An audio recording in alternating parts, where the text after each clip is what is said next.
Hello! Magandang araw mga kabady, mga kasoul. Welcome to Happy Thoughts ni Buddy. Sa araw na ito, ang aking Happy Thoughts. Sa totoo lang po, papunta ako dito, o pagkagising ko pa lang kanina umaga, is Monday. Hindi ko alam ang aking Happy Thoughts pa. Actually, ang daming pumapasok, ang daming iniisip ko. But going here kasi after kung maglakad, I will pray na sana bigyan ako ng ating Panginoon ng message niya. Hindi galing sa akin dapat eh. Dapat galing sa Kanya. Again, pababa here. Medyo pababa kasi. Mensahe ni Lord sa akin, biyaya.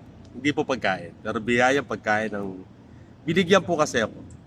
May nagbigay sa akin ng pagkain. We'll be honest, kami ni Saul, medyo tough times. We're not asking for anything po. Una sa lahat. Our good Lord is always providing whatever we need, ni Saul. Napaka bait ng ating Panginoon. Lagi niya kaming binibigyan sa lahat ng aming pangangailangan. Pero going here, siyempre, tough times nga. Hindi po nagpapaawa.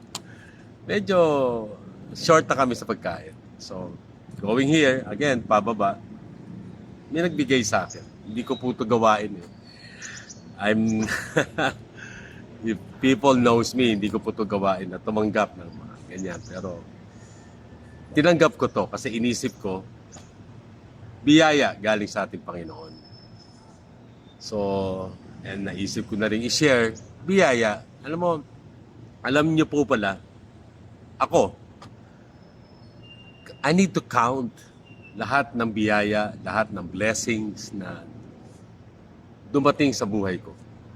Sadly, yung iba, sinayang ko. Sadly, yung iba, binaliwala ko.